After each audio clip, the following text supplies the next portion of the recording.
Hello, you wonderful people, and welcome to another episode of Not Too Comic Book. This being a show where I talk about TV shows and our adaptations of comic books. For today's episode, I'm going to talk about Season 1, Episode 4 of The Sandman. Great episode, a lot of really interesting things went down in this episode, so let's break it down. Well, first and foremost, we are picking up with Matthew and Dream in hell, which obviously it's like, wow, Matthew's like, hell is real. And it's like, oh, did you believe in hell when you were a human? He's like, yeah, I did. But he's like, I never expected it to be so cold.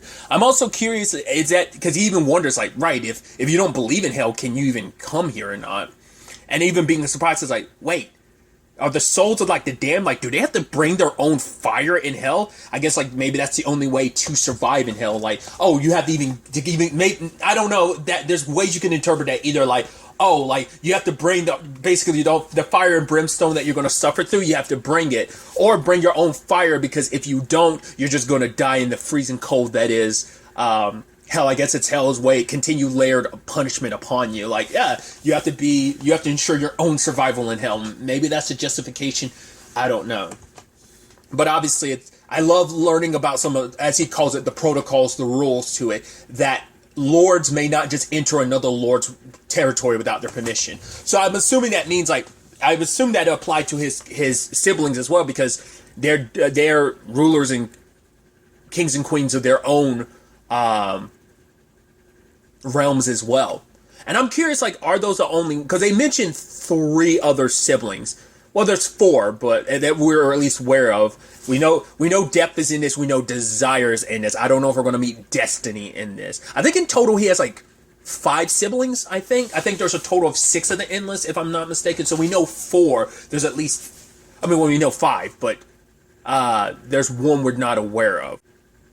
Because the only ones Lucifer didn't mention were Desire and one other. So I think there's only 6, but maybe there's actually more. I think I've seen a picture of them from the comics, and I think there's only 6. Once again, I could be mistaken. But like I said, I definitely know Death and Desire are in this one. I don't know about Destiny. Either way, putting all that aside, that is interesting to know, like, right, you can't enter another territory because there are rules to this whole thing. Once again, who made the rules? Like, who exists above? Because obviously we know, once again, it's pulls from religion and stuff like that, too. God exists, so I guess, like, God's, like, the one thing. Maybe God laid the foundation for the Endless as well. He kind of created the criteria for their circumstances. But it's like he has to hit the gong, and, Squatter Blot has to, like, let him in. And it's like, oh, who are you? It's like, oh, I'm Dreaming. It's like, oh, yeah. So, clown, where's your crown? And it's just like, right, your lord would not let you want to be so disrespectful to, like, an honored guest. It's like, yeah, but where's your ruby? And it's like, why, do you want me to use it to, like, haunt your dreams or keep you awake forever? So let me in. It's like, oh, gotta bluff, gotta puff out your chest because you are not what you once were. Even him admitting Lucifer is the most powerful being in creation next to God. And it's like, even in his strongest form, Lucifer outshines him. And especially now when he's in such a weakened state, all he has is his sand. He's missing 2/3 of his power at the very least. So, and then also they made sure to walk by those cells, and there was a woman, Nadia, and I love how she saw Dream a certain way. And so that's where that's where I was like, okay, so this is interesting. So I don't know if that's implying that Dream manifests himself, because I know, like, well, because I think Desire, to my understanding, Desire works in the same way. Like, Desire is like whatever you need Desire to be. They kind of, whatever you need them to be. I think Dream's the same way. Maybe every one of the, like, maybe Desire and Dream are the only ones who constantly shift their forms. Maybe Death and Destiny might be a little more allocated to their respective forms. But I don't know if that's supposed to be indicative of, oh, these are people who worship Dream, and they saw Dream a certain way, and he ends up taking on that form, because she calls him a very specific name. Because, like, there are certain things where, and I think that's such an interesting thing in the mythology, where it's like, oh, this person is the same person, they're just called different names across different mythology. It'd be like, a great example would be like, if you said, like, oh, Odin and Zeus, like, if you treated that mythology like Norse and Greek mythology were the same thing. It's just different religions calls them different things. I mean, well, I guess the best example would be like God. God's like given different names, like, you know. Jehovah Witnesses call God Jehovah. Muslims call God Allah. So it is kind of that same thing of like, yeah, different names, same being, and maybe represented different ways. But, and her saying like, the only way I'm gonna get out of here is if you forgive me. And he's like, it's been 10,000 years. I love you. I still love you, but I'm not ready to forgive you. And he never said exactly what Nada did. He just said that she defied him, which is like, it sounds, once again, that hoity-toityness that he has. But he did have that conversation with Johanna last episode about like love, kind of like he was talking from personal experience. I mean, when you've been around as long as the Endless have been around, of course you're going to have some complications when it comes to love and stuff like that. You're going to have some battle scars, some stories of your own. So like it's bound to happen in all that time. But she's from a tribe. She's the first people, which now that's also like. It kind of like my other thought was maybe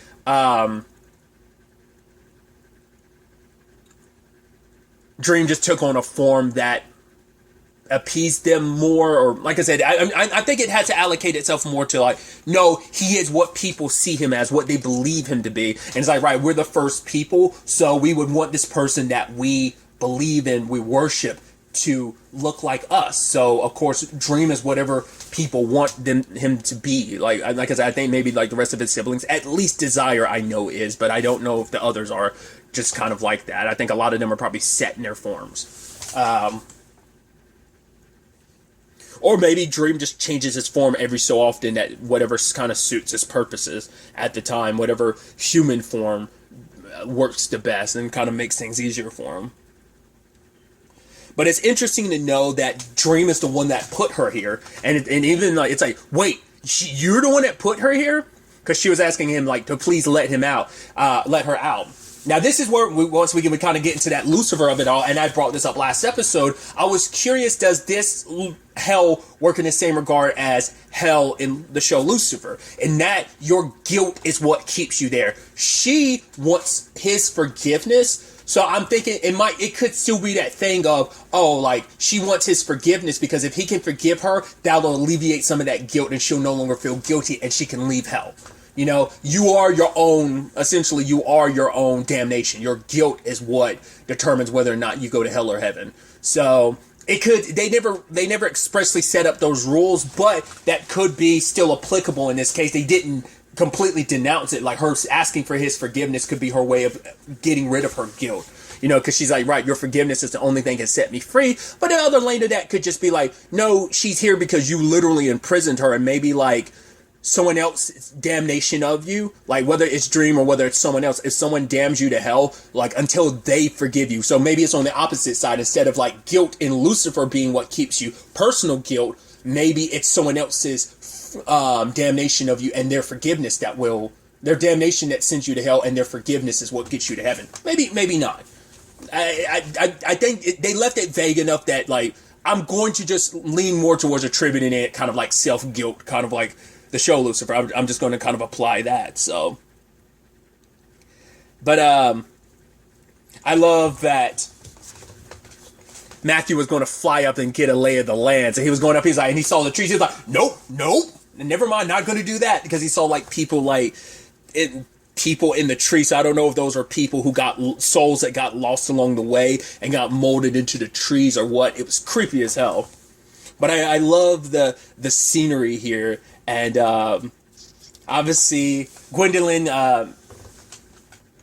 we get this, finally introduced to her as Lucifer. And I'm like, and I love it. She's so cheeky. Because you could tell, like, everything's planned. Because she's like, oh, Dream, it's so wonderful to see you. And it's like, right. Because he said, like, Nada being there. It's like, right. Hell already paved the way. They specifically set that path to the palace and everything because they were expecting me and they wanted to kind of, like, jab me a couple times along the way.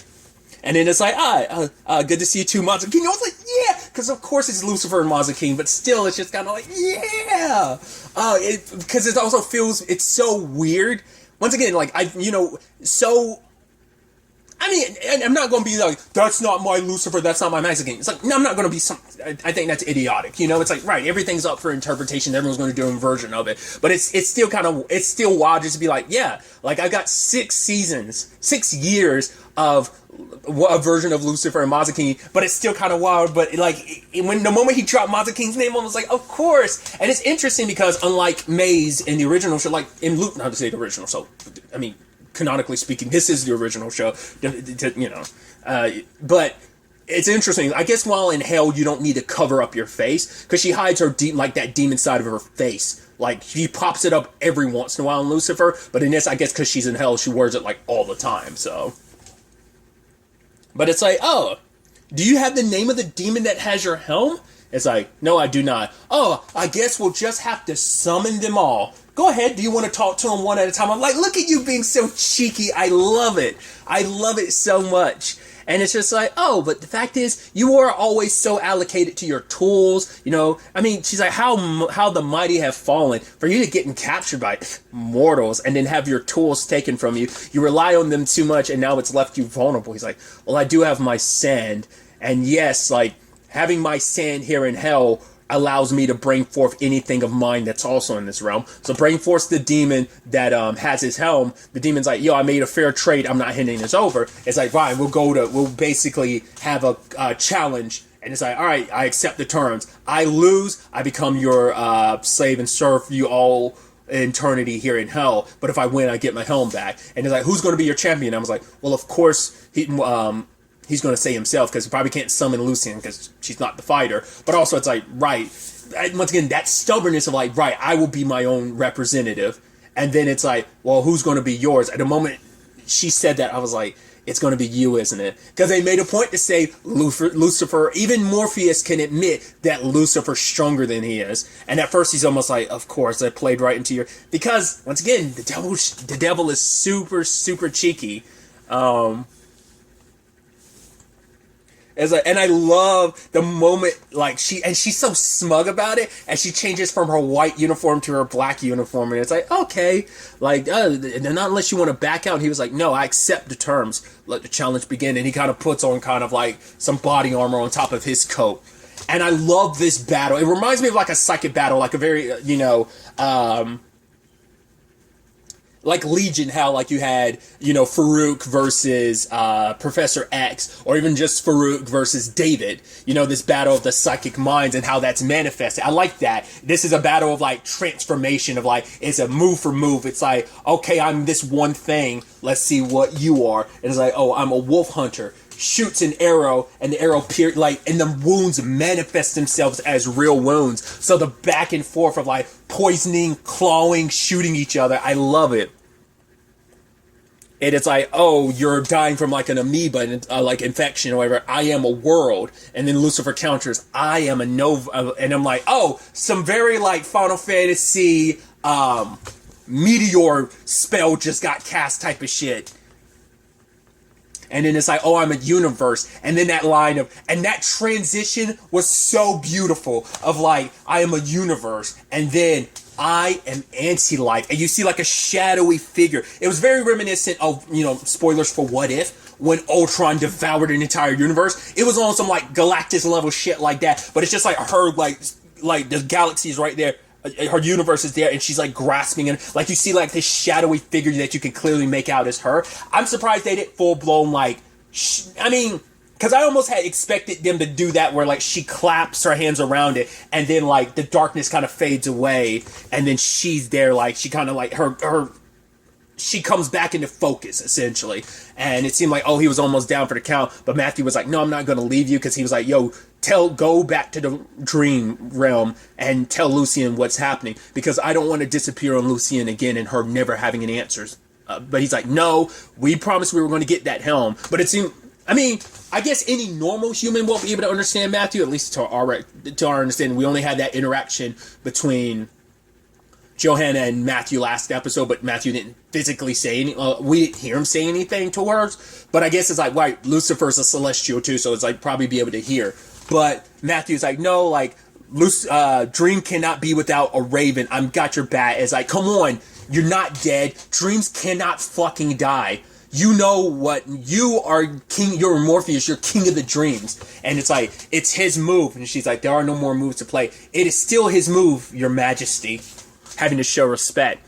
And the moment it's like, what are you, dream? And I'm like, I was like, you are, go ahead and say it. And I was like, and he was like, hope. And then he stands up and he's like, and the bright light, and you could tell it bothers Lucifer a lot because it's just like, probably reminds you a little too much of home. But that is that thing of like, right, hope is that thing that withstands even the deepest darkness, even the deepest despair. Because my brain went Kingdom Hearts mode there. I'm like, even in the deepest darkness, there's always a spark of light, you know? Because I recently playing through Kingdom Hearts 1 again because I'm kind of doing some trophy stuff. Am I going to end up getting platinums for those? Most likely not, which is all the synthesis stuff you have to do, which I got through I actually did all of it for the first Kingdom Hearts game, which I was actually kind of proud of myself in the time I put in. Tangent and all that aside, but the point is, like, you know, Kingdom Hearts is a light, that even in the deepest darkness, there's always a light. Hope is that spark that no matter what happens, beat down or what, still rise up and, you know, it manifests itself in this situation. So he ends up winning, and Lucifer concedes because it's like, right, nothing in existence can beat hope. Like, you know, not even the deepest darkness of anti-life, you know, it's like, and I think it's also that thing of, well, once you've made your move, you can't be that thing again. It's like, well, I was already anti-life and hope already beat it. So it's not like I can anti-life hope because it's going to shine through. And maybe it's just a thing of you can't double up on what you were. Either way, she concedes the match. The demon dude's like, no, I don't want to give it up. Magic King picks him up, takes the mask, and throws him off. I was almost hoping we see, like, the demons kind of rip him apart down there, but I guess it's like, right, just enjoy the pit. And then there's that thing of like, right, you think you can, it's like, oh, you know, Dream is like, oh, you're so honorable. And she's like, honorable? No, don't get it twisted. What makes you think me and my demons will let you leave? You know, you have no power here. Yeah, what power do dreams have in hell? And he's like, you're right. I probably don't. You speak truth that I don't have power here. But you know, to say that dreams have no power in hell, then what powers hell if not the dreams of its prisoners dreaming of heaven? And I feel like that's a double blow because it's like, yeah, like everyone here dreams of escaping hell and getting to heaven. You know, no matter how long it takes, that dream is what keeps them all going. That hope. And then there's also, I think, that little bit of like it was almost like a backhand for Lucifer where it's almost like, you know, it's like, because I interpret that too as, well, what do you dream of, Lucifer? That despite everything, there's a small part of you that probably still dreams of home, dreams of heaven. And it just kind of bothers her. And it's just like, next time we meet, we will destroy you. Because it seemed like she was really like bothered by what he said, like using heaven, dreams of heaven, because I think it wasn't just talking about the prisoners. I guess the argument could be like, who's a bigger prisoner than the king of hell, the queen of hell, you know? So I just think that's that's how I interpret that scene. But like, she looked severely bothered, just kind of like, I can't believe you said that, you bastard. You make me sick. I hate you. So kind of walks away victorious, mask in hand, ready to go reclaim his ruby. It's like, but Matthew's like, yeah, but what if Lucifer comes after us? It's like, why would she? You know? We'll see. But I just thought that was, I just love that whole hell sequence. I thought that was so good. And also on the flip side of things, kind of tying everything together, is everything with Johnny. He ends up meeting a woman, Rosemary, and her dog, Susie. Now, at first I was like, is he going to, my immediate thought was, since we got introduced to Susie, he's hitting it off with Susie. I'm like, he's going to kill Rosemary and he's going to take Susie. With the way things play out, I don't know, you know, because I know there's some stuff from the show that the cast had talked about, and it's been kind of put out there that they've adapted some stuff, kept it close to what the comic was, but other stuff they've changed in places that they could. So I'm curious what characters are straight out of the comics, like Rosemary and Susie. Like, are they going to be something that we see in the future or not? I was so certain Rosemary was dead, but like her and Johnny hitting it off, I thought was really interesting. Obviously, him talking about his mom, what she was, that she was a liar. And obviously, Rosemary talks about her husband being the liar. Like, the fact is, he had a wife and another child that she had no idea about. But even though they were together for 10 years, 2 children together and everything. And Johnny talks about what he went through. You know, it's like, I stole this ruby from my mom. It's like, oh, and she locked you up for that? It's like, well, the arson. What? And the murder. It's like, Jesus. And she started getting uneasy. And I'm like, you kind of don't want to lie to him. Which I think that's such an interesting inverse. Because, like, that character's all about, like, not liking lies.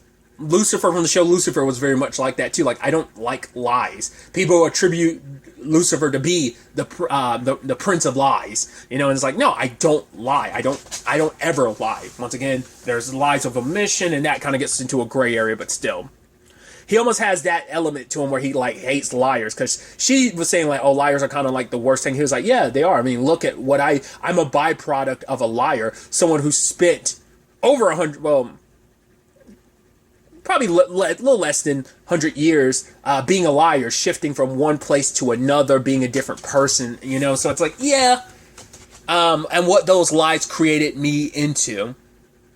And she tried to stop at the gas station, because he talked about what he learned about humans. He's like, if you can accept the fact is from the very beginning what humans are, they're selfish and they're liars, that what they do to hurt you doesn't cut as deep. But for her, it's like, yeah, but humans lie because they're scared. And he's like, I say humans lie because they're selfish, and you say that they lie because they're scared. And it's just like, he liked that perspective. It was almost like this philosophical angle about lying.